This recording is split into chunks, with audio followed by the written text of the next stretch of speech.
বৃদ্ধাশ্রমে গিয়ে দেখেন কোন আলেমের মাকে আপনি বৃদ্ধাশ্রমে পাবেন না। যত বড় শিক্ষিত ব্যক্তি তাদের বাবা মারাই বৃদ্ধাশ্রমে আছে। এমন একটি ঘটনা বলেই আমি আজকে বক্তব্য শেষের দিকে যাব। এক বাপ তার বাপকে নিয়ে 3 প্রজন্ম, নাতি, দাদা, বাপ, একটা গাড়িতে চলে যাচ্ছে। নাতি জিজ্ঞেস করতেছে, বাবা কই যাচ্ছেন, প্লিজ শেষ, কই যাচ্ছেন? বলে তোমার দাদাকে রেখে আসতে যাচ্ছি। কয়টা প্রজন্ম বলেন তো? 3টা প্রজন্ম, দাদা, বাবা, নাতি, এক গাড়িতে যাচ্ছে। যেতে যেতে অনেক দূরে যাওয়ার পর বলে কই যাস? বলে তোমার দাদাকে রেখে আসতে যাচ্ছি।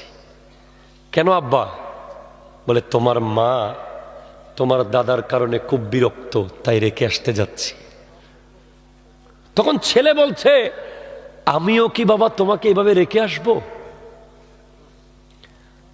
দাদাকে পাহাড়ে রেখে নাতি আর বাপ চলে যাচ্ছে। বলে আমার দাদা কোথায়? বলে তোমার দাদাকে তো আব্বা রেখে আসছি। বাসায় নিবেন না? বলে না।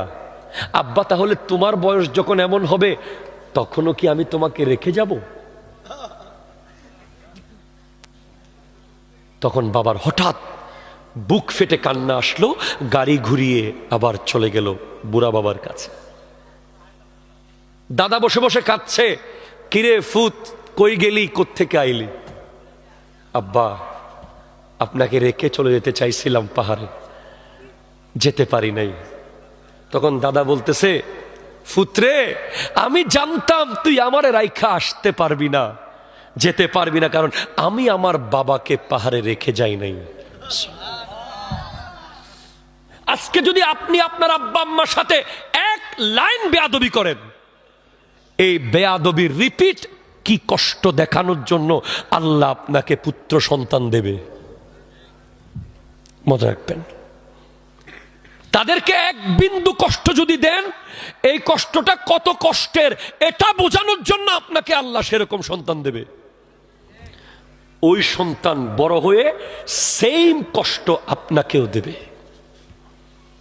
আর যদি আজকে আপনি আপনার আব্বা আম্মাকে আদর করেন, মোহাব্বত করেন, ভালোবাসেন, সেবা করেন, ওষুধ কিনে দেন, রাত্রে বেলা কম্বলটা গায়ের উপর দিয়ে দেন, তাদের সেবা যত্ন করেন, এরকম সন্তান আল্লাহ আপনাকে অবশ্যই দেবে সন্তানের সেবা কেমন দেখার জন্য। সুবহানাল্লাহ।